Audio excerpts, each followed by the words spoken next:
Assalamualaikum warahmatullahi wabarakatuh. Alhamdulillahirrabbilalamin. Wassalatu wassalamu ala asyrafil anbiya'i wal mursalin wa ala alihi wa sahbihi ajma'in, amma ba'd. Puji syukur marilah kita panjatkan kepada Allah Subhanahu wa taala. Shalawat serta salam marilah kita curah limpahkan kepada baginda alam, yakni habibana wa nabiyana wa maulana Muhammad sallallahu alaihi wasallam. Perkenalkan, nama saya Nelly Rubaiyah Adawiyah, kelompok 3. Adapun anggota kelompok 3 yaitu Ahmad Syihab, Awwa Aliyatusiyam, Asifah An-Zahra, Danabiyah Ilmiah, Inul Salmah, Muhammad Fahmi, Najmi Munawar, Nelly Rubaiyah, Siti Nyara, dan Tia Kamilah. Pada kesempatan kali ini, kami akan mempresentasikan mengenai tanggapan ulama terhadap logika Aristoteles. Baik, langsung saja kita masuk kepada materi. Tanggapan ulama terhadap logika Aristoteles. Pada masa awal persentuhan kaum muslimin dengan filsafat dan logika Aristoteles, hampir semua elemen umat Islam pada waktu itu sangat antusias menerima budaya baru ini, sehingga ranah-ranah pemikiran khas Islam seperti ilmu kalam, tasawuf, dan hukum saling berebutan untuk meminjam filsafat Yunani dan logika Aristoteles. Untuk apa mereka meminjam filsafat tersebut? Yaitu untuk memicu perkembangan ilmu tersebut. Ada 4 filsuf muslim yang sangat memperhatikan dan memperjuangkan logika Aristoteles dalam percaturan perkembangan pemikiran di dunia Islam, yaitu 1. Al-Farabi pada tahun 870 sampai 950. Kedua, Ibnu Sina pada tahun 980 sampai 1059. Yang ketiga, Al-Ghazali, yaitu pada tahun 1059 sampai 1111 Masehi. Yang keempat, Ibnu Rushd pada tahun 1126 sampai 1198. Untuk materi selanjutnya yaitu 4 filosof muslim yang begitu memperhatikan logika Aristoteles. Yang pertama itu Al-Farabi. Gelar Al-Farabi yaitu sang guru kedua atau Al-Mu'allim As-Tsani. Gelar ini diberikan karena perhatiannya yang sangat besar terhadap logika. Al-Farabi menjadikan logika sebagai alat atau pendahuluan bagi semua ilmu dan dasar bagi seluruh pemikiran. Logika memberikan aturan-aturan yang dengannya manusia dapat membedakan yang benar dan yang salah, dan terhindar dari kemungkinan terjatuh kepada kekeliruan. Menurutnya, salah satu cara untuk mendapatkan ilmu pengetahuan dan keyakinan adalah dengan jalan kias. Terdapat 5 macam kias, yaitu kias burhani, yaitu kias yang memberikan keyakinan pasti terhadap suatu pengetahuan. Yang kedua adalah kias jadali, yaitu kias yang didasarkan pada hal-hal yang sudah terkenal dan diyakini kebenarannya oleh orang banyak, seperti dusta itu buruk, sedekah itu baik. Yang ketiga itu kias sofistika, yaitu kias yang menimbulkan persangkaan bahwa sesuatu yang tidak benar kelihatan seperti benar atau sebaliknya. Yang keempat yaitu kias khitobi, yaitu kias yang menimbulkan dugaan yang tidak begitu kuat. Yang kelima yaitu kias syi'ri, yaitu kias yang memakai perasaan dan khayalan untuk dapat menarik orang lain. Selanjutnya Ibnu Sina. Bagi Ibnu Sina, logika adalah ilmu alat sekaligus bagian dari ilmu. Disebut alat karena ia merupakan ilmu pengukur yang menimbangkan ilmu-ilmu lainnya, dan sebagai ilmu karena ia sendiri mempunyai kaidah-kaidah dan pokok-pokok permasalahannya sendiri. Ibnu Sina adalah peletak teori pembuktian, yaitu teori untuk memperoleh kebenaran ilmu pengetahuan. Menurutnya, yang mendatangkan keyakinan dan pembuktian penuh hanyalah kias burhani, yaitu analogi terhadap sesuatu yang telah pasti tanpa perlu memikirkan lagi, seperti ungkapan umum lebih luas dari khusus. Para pembela logika Aristoteles selanjutnya yaitu Al-Ghazali dimulai dari tahun 1059 sampai 1111 Masehi. Al-Ghazali ini sangat berpengaruh besar terhadap perkembangan pemikiran Islam, khususnya yaitu filsafat dan logika. Materi logika yang disajikan oleh Al-Ghazali sama seperti pendahulunya, yaitu Al-Farabi dan Ibnu Sina. Kalau Al-Farabi dan Ibnu Sina berpendapat bahwa logika adalah pengukur bagi semua ilmu yang tanpanya ilmu tidak akan bisa hilang, maka Al-Ghazali berpendapat bahwa logika memang merupakan alat namun mempunyai keterbatasan. Lalu ada ungkapan Al-Ghazali yang termasyhur tentang pentingnya logika, yaitu Logika adalah pendahuluan bagi semua ilmu pengetahuan. Oleh karenanya, barang siapa yang tidak menguasainya, maka ilmunya tidak dapat dipercaya. Guna mendukung argumennya ini, Al-Ghazali membuat beberapa buku. Salah satunya yaitu Muqasid al-Falasafah. Al-Wahid Ibnu Rusyid. Ibnu Rusyid adalah tokoh yang berpaham Aristotelisme di kalangan peripatetik muslim dan diakui sebagai pengikut termurni Aristoteles di antara para filosof muslim. Dia adalah komentator Aristoteles terbesar abad pertengahan. Menurut Ibnu Rusyid, seseorang tidak akan memperoleh kebahagiaan tanpa logika Aristoteles. Dengan keyakinan kepada logika, ia berpendapat bahwa kebenaran dalam agama yang merupakan sumber kebahagiaan tidak bisa didekati tanpa adanya kejadian pemikiran yang jalannya adalah berpikir dengan logika. Dengan demikian, bila ditemukan satu pandangan dari filsafat yang bertentangan dengan agama atau pandangan agama yang bertentangan dengan filsafat, maka pandangan itu merupakan bid'ah yang tidak punya dasar dalam syariat. Selanjutnya, logika Aristoteles, mantik Aristo, membudaya di kalangan kaum muslimin bahkan di berbagai disiplin ilmu pengetahuan Islam seperti kalam, fikih, dan usul fikih. Mempergunakan logika Aristoteles sebagai alat pengembangan diri.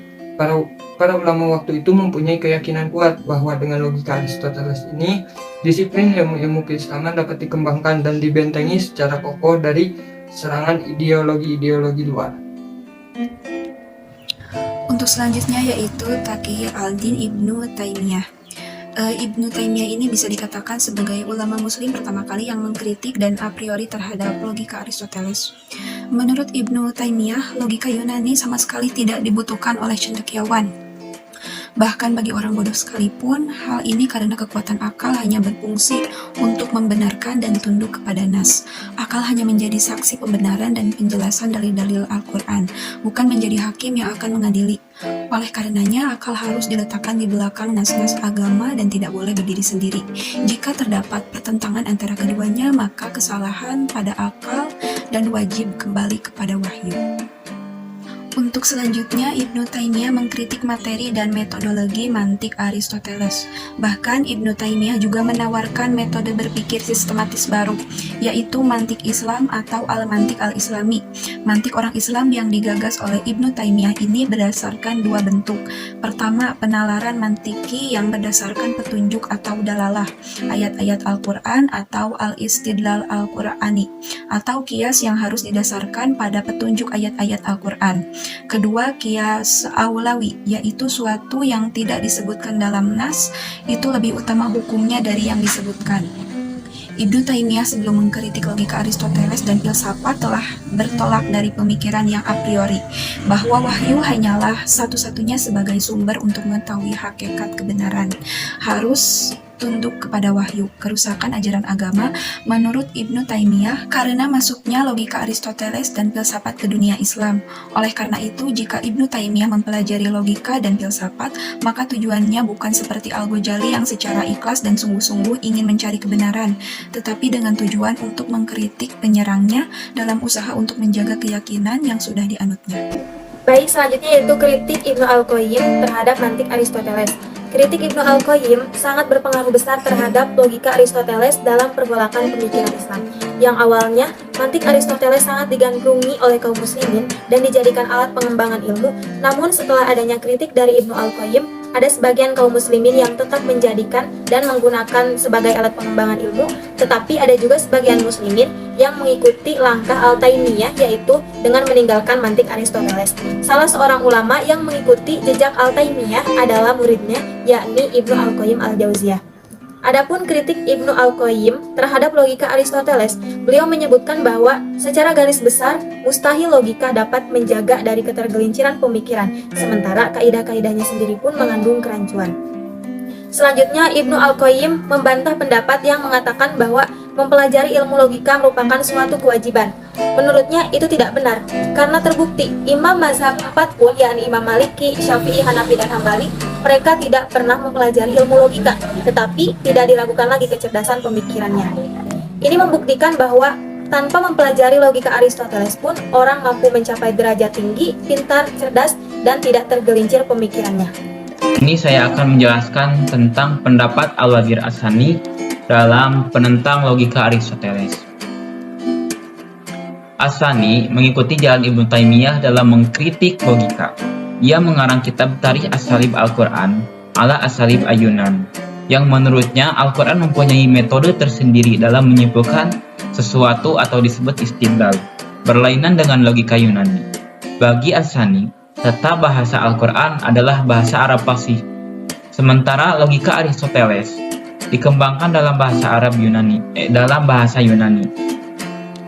Oleh karenanya, kedua berbeda sehingga tidak tepat menerapkan apalagi mengambil kesimpulan dari Al-Quran berdasarkan logika Aristoteles.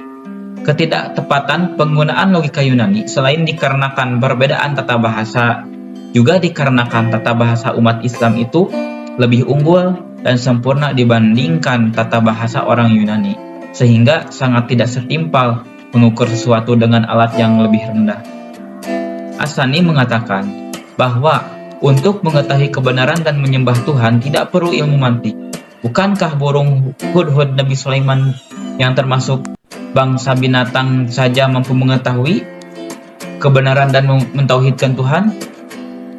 Sementara hudhud tidak pernah belajar mantik dan ilmu kalam, kata As-Sani. Lebih jauh menurutnya, memperdalam filsafat dan logika demi agama dan mentauhidkan Tuhan malah akan menyesatkan, karena agama Islam merupakan agama fitrah yang tidak membutuhkan penalaran falsafi dan logika. Sekian. Baik, menurut Jalal al-Din Asyuyuti, ulama seperti Ibnu Salah, Abu Syamah, Al-Nawawi, dan Ibnu Taimiyah dengan tegas mereka mengatakan